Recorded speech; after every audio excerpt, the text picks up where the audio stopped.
오늘도 아름다운 교회 주일 예배 오신 여러분을 주님의 이름으로 사랑하고 축복합니다. 아멘. 네. 요즘 날씨가 더워도 너무 덥습니다. 작은 일에도 좀 짜증이 나고 불쾌지수가 높아지기도 하지요. 저는 저희 집 앞에 이렇게 커뮤니티 센터가 있는데 거기를 자주 이렇게 이용을 하는데요. 저뿐만 아니라 그 주변에 있는 많은 사람들이 이용을 하다 보니까 요즘에는 그 자리 경쟁이 일어나기도 합니다. 그리고 또 눈살을 찌푸리는 일도 종종 발생을 하는데 조용히 책을 읽고 있으면 큰 소리로 이렇게 전화 통화를 하는 사람이 있는가 하면 또 아이들을 데리고 와서 이렇게 막 패드 이런 거로 그 동영상을 틀어줘요. 그러면은 그 주변에 다 시끄럽게 들리는데 그 부모들은 어른들은 한쪽에서 자기네들끼리 또 이렇게 모임을 하고 그러더라고요. 우리가 이렇게 더불어 살아가는 세상에서 말과 행동은 물론 그 마음속에 가지고 있는 생각들도 잘 정리해서 표현을 해 나가야 합니다. 그렇게 하기 위해서는 우리가 이제 지켜야 할 것들이 있는데요. 하나님은 우리 개인의 생활뿐 아니라 하나님의 일을 해나가는 과정에 있어서도 중요한 원칙과 약속을 주셨습니다. 아무리 시대가 변한다고 해도 소중하게 여기고 지켜야 할 규범인데요. 우리가 이것은 해야 의롭고 그렇지 않으면 죄를 짓는 것이라고 분명하게 명령하신 율법입니다. 율법을 통해서 무엇이 죄이고 무엇이 하나님이 싫어하시고 미워하시는 것인가를 보여줌으로써 우리가 스스로 깨닫도록 하셨습니다. 그리고 우리는 율법에 대해서 좀 더 명확하고 구체적인 지식을 갖추고 있어야 합니다. 그러니까 율법을 이 받은 시기를 보면 이스라엘 백성이 430년 동안 애굽에서 종살이를 했습니다. 하나님은 모세라는 그 위대한 지도자를 세우셔서 이스라엘 백성을 출애굽 시키셨습니다. 그리고 시내산 아래까지 왔을 때 율법을 주셨습니다. 오랜 그 노예 상태 가운데 있던 이스라엘 백성은 그 노예 습성이 그대로 남아 있었어요. 그래서 하나님의 백성이라는 그 민족적 긍지나 선과 악을 분별할 그 능력이 없었습니다. 자신들의 행동에 대한 그 책임을 질 수 있을 만큼의 그 성숙하지도 않은 상태였습니다.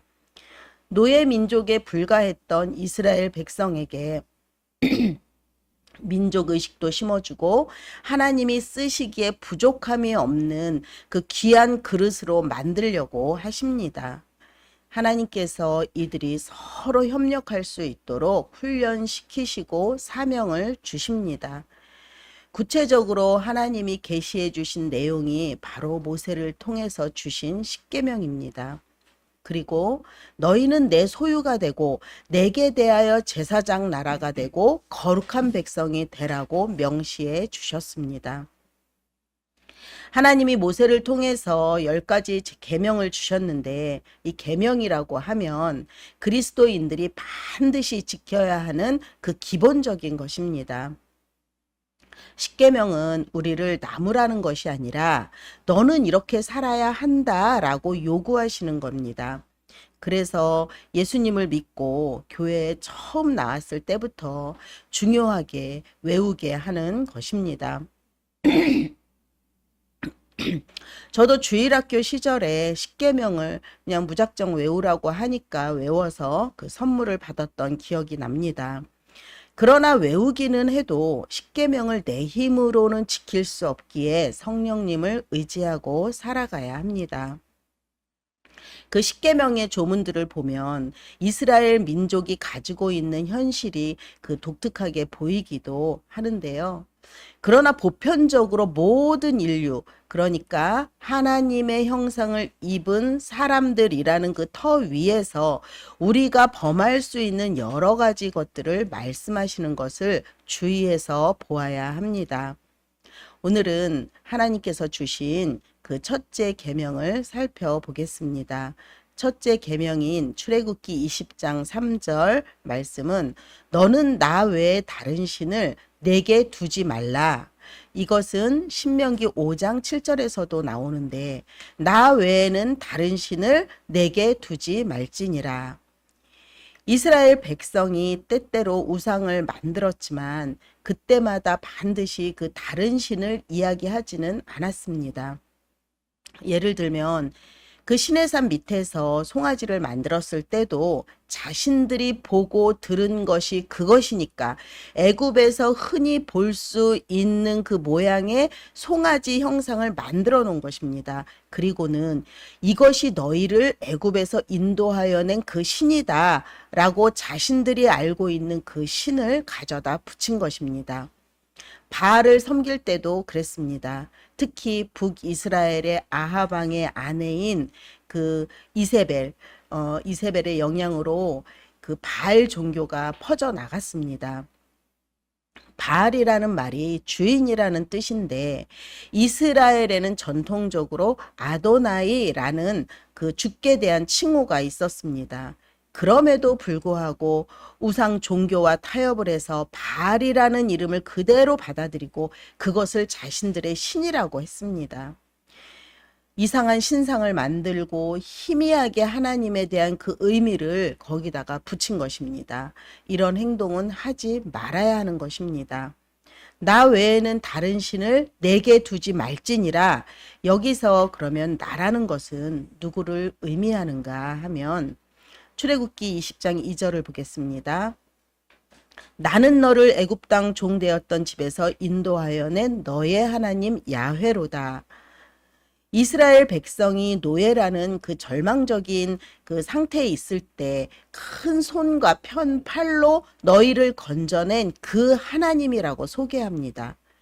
모세가 호렙산에서 소명을 받을 때 자기를 보내신 하나님을 어떻게 소개할지 이렇게 여쭌 일이 있습니다. 그때 하나님은 나는 스스로 있는 자니라고 말씀하셨습니다. 그러니까 하나님은 타력에 의한 존재가 아니라는 것입니다. 옆에 어떤 형상을 두고 보고 알게 되는 것이 아니다. 그 인생의 그 삶을 살아가는 그 과정 가운데 경험을 하며 어떤 하나님인지를 맛보아 알게 될 것이라는 겁니다. 출애굽기 3장 6절에서도 어떤 하나님인지를 보여주고 계십니다. 나는 내 조상의 하나님이다.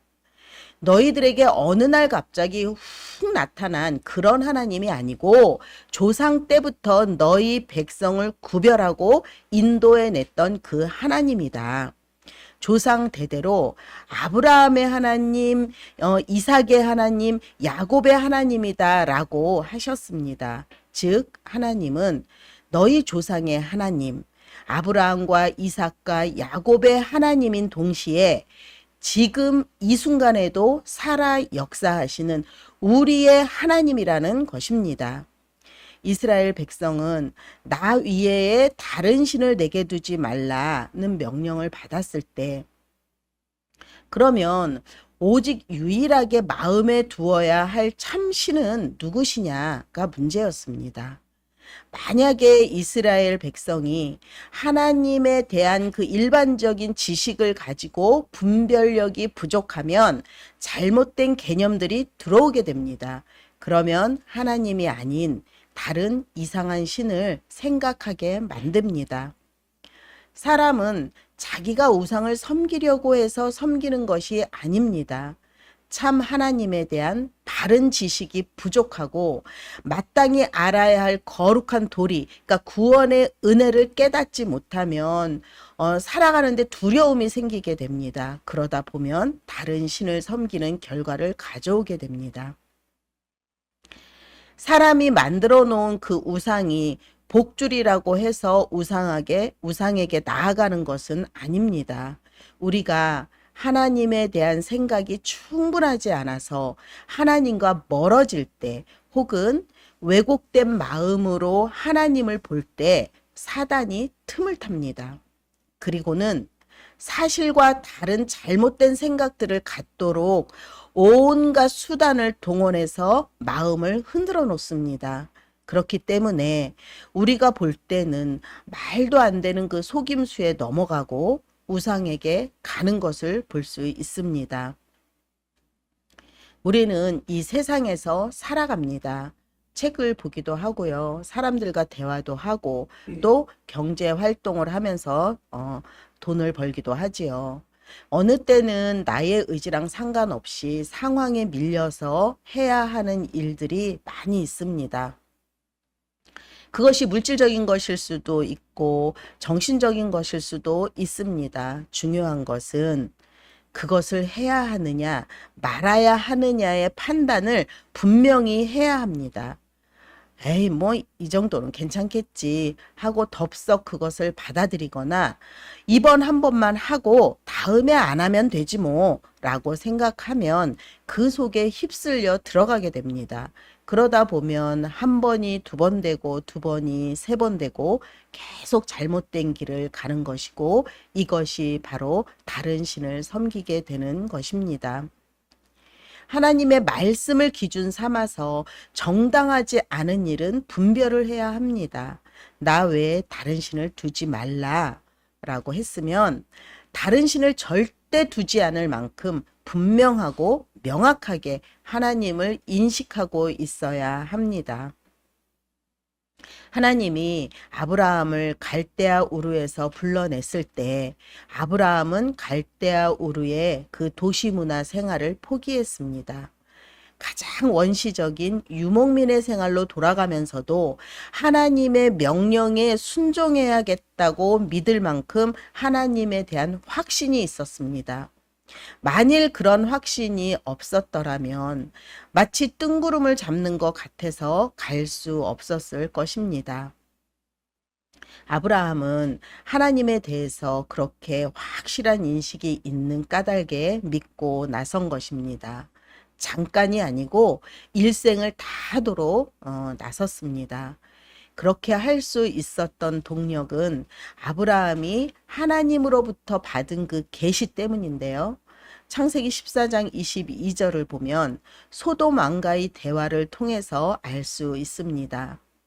그러니까 아브라함과 조카 롯이 헤어져서 조카 롯은 소돔 땅으로 갔습니다. 그곳에서 조카 롯이 전쟁의 포로로 잡혀갔다는 소식을 듣게 되죠. 그래서 아브라함이 롯을 구합니다. 그때 소돔 왕이 아브라함에게 말합니다. 사람은 나에게 보내고 물품은 너희들이 취하라. 이 얘기를 들은 아브라함은 소돔 왕에게 말합니다. 당신이 나보고 차지하라고 한 것을 나는 실 한 오락이라도 차지하지 않겠다라고 맹세를 합니다. 그리고 천지의 주제이시오 지극히 높으신 여호와 하나님 엘 엘론이라는 말을 썼습니다. 17장에 들어가서 보면 아브라함의 나이가 99세 때 하나님께서 아브라함에게 나타나셔서 나는 전능한 하나님이라 너는 내 앞에서 행하여 완전하라. 나는 내 백성들에게 필요한 모든 것을 줄 것이니 걱정하지 말고 순종하며 흠없이 살아라. 전능한 하나님 엘샤다이라는 말을 하셨습니다. 21장 33절에서 34절을 보면 하나님이 복주셔서 아브라함이 번성한 것을 보고 블레셋의 아비멜렉이 찾아옵니다. 당신과 우리와 당신의 자손과 우리의 자손이 함께 동맹을 맺자라고 청합니다. 아브라함은 부엘세바에서 동맹을 맺고 그들이 떠나자 그곳에 에셀 나무를 심었습니다. 그리고 엘 올람, 거기서 영생하시는 하나님의 이름을 불렀습니다. 이렇게 하나님은 한 번의 우레와 같이 크고 놀랍게 계시하신 것이 아닙니다. 아브라함은 지극히 높으신 하나님, 전능하신 하나님, 영생하시는 하나님으로 경험했습니다. 이렇게 하나님에 대한 계시를 점진적으로 깨달아 알았습니다. 아브라함은 자신이 경험하여 알고 있는 하나님을 아들 이삭에게 가르쳤고 이삭은 야곱에게 가르쳐 준 것입니다. 또 야곱은 다시 12아들에게 가르쳐 주었습니다. 비록 그들이 애굽의 노예 생활을 했을지언정 그 마음 가운데 하나님의 가르침을 가지고 있었습니다. 그래서 그들이 절체절명의 순간에서 하나님께 부르짖을 수 있었던 것입니다. 이렇게 구전되어 온 하나님에 대한 생각이 사람들의 마음 가운데 있었고, 이후 율법을 받아서 하나님에 대한 생각의 그 깊이와 넓이와 길이가 더욱 풍성하게 된 것입니다. 이스라엘 백성은 오직 마음 가운데 두어야 할 참신은 하나님이다. 다른 신을 두어서는 안 된다. 라고 생각했습니다. 다른 신이라고 할 때 꼭 어떠한 인격을 가진 신의 형상만을 말하는 것은 아닙니다. 하나님 이외에 다른 어떤 것도 하나님 앞에 두면 그것이 바로 다른 신, 우상이 된다는 것입니다. 꼭 우상을 만드는 것만이 문제는 아닙니다. 골로새서 3장 5절을 보면 탐심은 곧 우상을 섬김이니라. 탐심이라고 하면 자기가 원하는 것에 욕심을 내어 집착하는 것을 말합니다. 명예를 탐할 수도 있고요. 번영을 탐할 수도 있고요. 출세를 탐할 수도 있고 돈을 탐하든 세상을 탐하든 그것이 어떤 것이든 간에 하나님 앞에 두는 것은 우상입니다. 북이스라엘이 주전 722년 아수르의 그 침략으로 멸망했습니다. 그때 이스라엘 사람들이 그 포로로 잡혀가고 아수르 땅에서 살게 되었죠. 그리고 이제 북이스라엘에는 포로로 잡혀가서 사람들이 없으니까 다른 지역의 사람들이 살도록 이렇게 이주시켰습니다. 그러자 이주자들은 자기들이 믿고 있는 신들을 다 각자 이렇게 끌고 와서 섬겼습니다. 북이스라엘의 수도인 사마리아 땅의 사람들은 이제 우상과 하나님을 혼합해서 섬기게 되었습니다. 하나님을 섬기고 세상도 겸하여 섬긴 것입니다.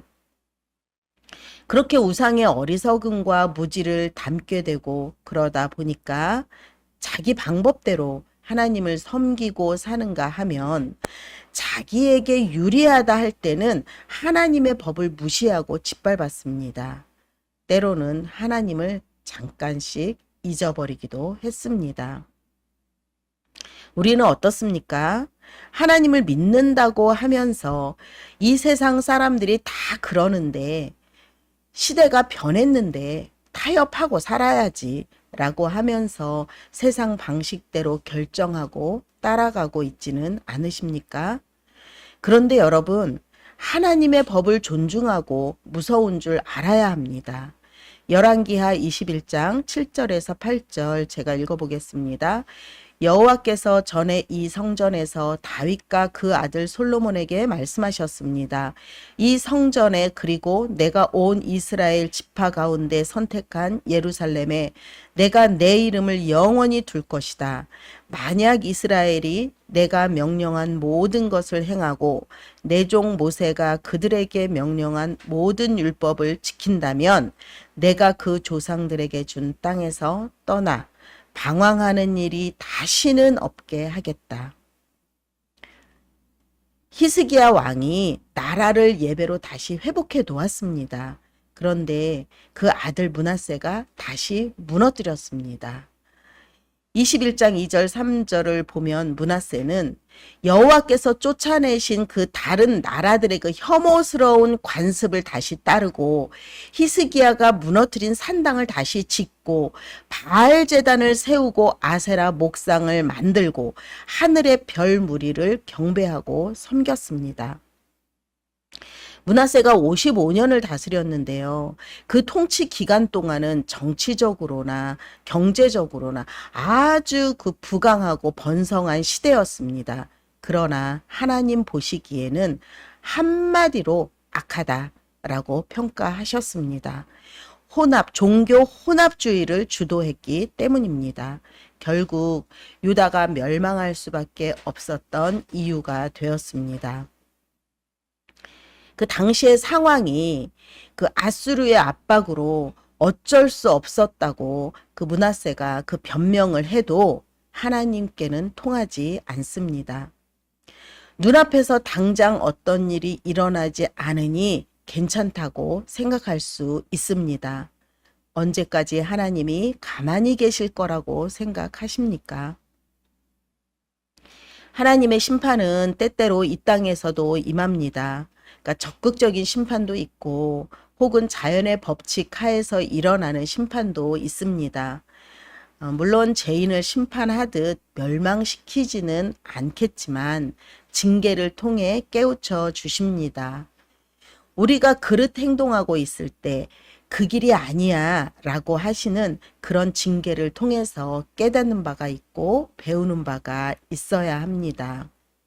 하나님의 그 징계의 소리에 예민하게 반응하는 여러분들 되시기를 바랍니다.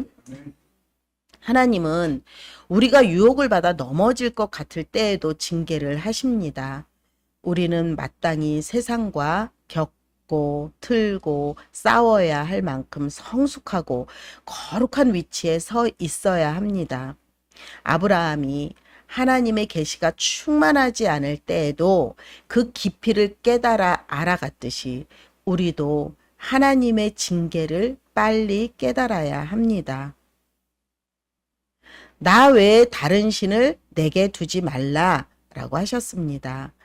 다른 신이 부지불식간에 오는 일이 없도록 항상 하나님을 바로 알고 깨닫고 나아가야 합니다. 마틴 루터가 그 유명한 말이 한 게 있습니다.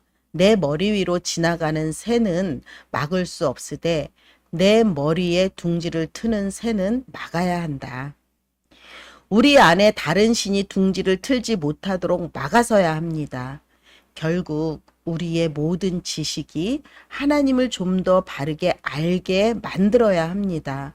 하나님을 좀 더 아는 일에 자꾸 마음을 모으고 집중해 나아가야 할 것입니다. 또 우리에게 모습을 감추고 가장에서 다가오는 다른 신도 있습니다. 우리는 공중으로 날아보겠다고 몇십 층 되는 곳에서 뛰어내리지는 않습니다. 심지어 날개가 없는데 날개가 있는 듯이 날아가면 떨어져 죽을 수밖에 없습니다. 이렇게 우리는 상식에서 벗어나는 일은 하지 않습니다.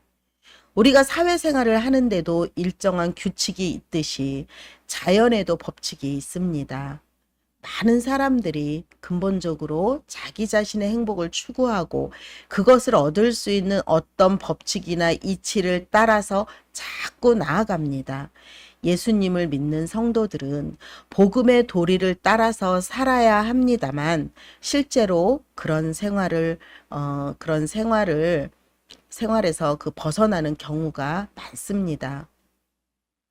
주일날 교회에 가서 예배를 드리고 찬송도 부르고 열심히 기도도 합니다. 그러나 자기 인생이 위기에 처했을 때 보통 사람들의 문제 해결 방법을 따르는 것이 인지상정입니다. 자기 스스로 노력해서 문제를 해결해 나아가려고 합니다. 그리고 사회 안에 어떤 일정한 법칙이 있어서 거기에 따라 자기가 원하는 행복이든 뭐 번영이든 명예든 그 세상 기준에 맞추기를 바랍니다. 다른 사람들도 그렇게 하는 거 보니까 다 잘 되더라 하는 것을 믿는 것입니다. 나는 순리대로 가장 합리적으로 나의 생활을 가치 있게 만들 거야. 그러면 하나님은 우주 만물을 다스리시는 분이니까 내가 잘 되도록 도와주실 거야. 이런 것은 하나님을 하나님으로 온전하게 알아서 영광스럽게 하는 태도가 아닙니다. 현실적인 문제들이 크게 느껴지니까 마음이 허망해져서 세상 사람들처럼 일반적인 이치를 따라가는 것입니다. 하나님이 가르쳐 주신 말씀에 의한 거룩한 법칙을 따르려고 하지 않습니다. 자신의 경험과 지식과 세상 사람들이 다 같이 따르고 있는 소위 그 이치라고 하는 것을 따라 사는 것입니다. 다른 사람들도 다 그렇게 하더라 라는 말에 자신을 합리화합니다. 예수님을 믿는다고 하면서도 자신의 문제 앞에서는 세상의 이치대로, 세상이 요구하는 대로 어리석게 자기 자신을 끌고 가는 것입니다.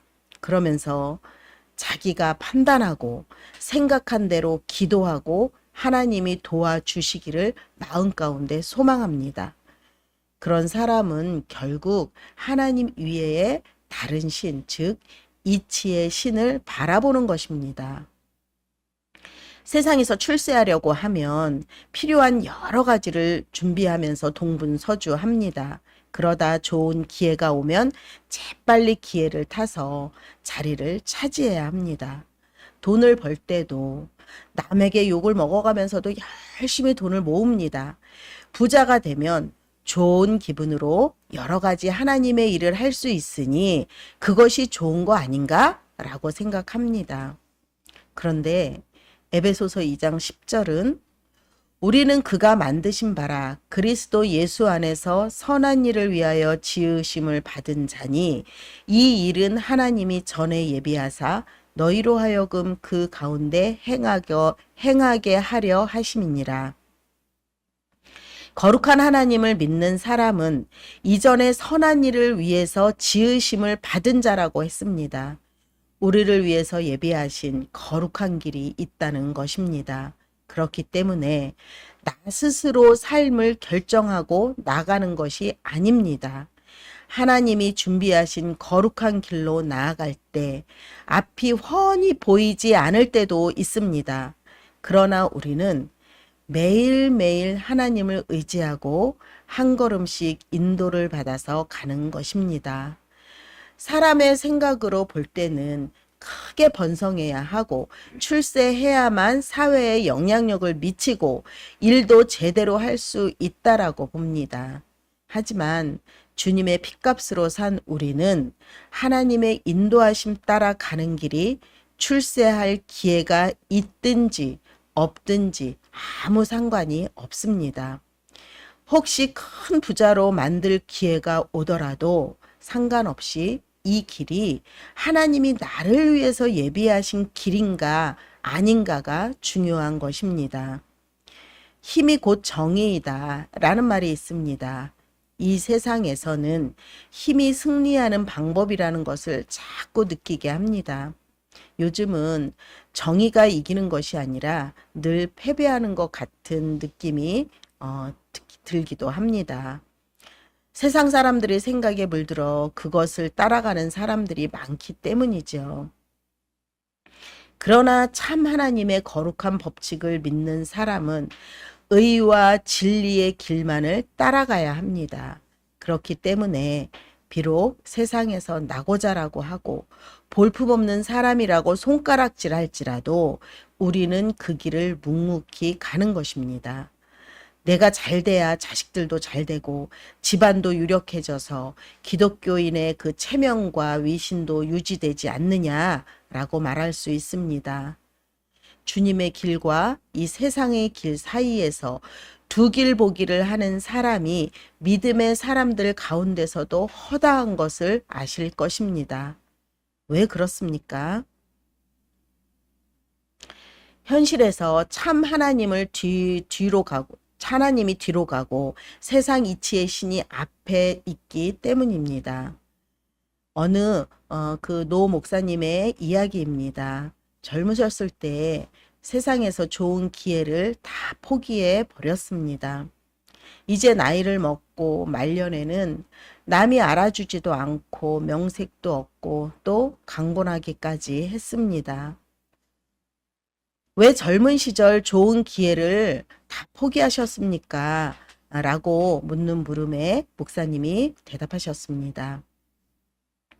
하나님께서 나에게 이 길을 가라고 하셨으니까 좌로나 우로나 치우칠 수 없었다 라고 말씀하셨습니다.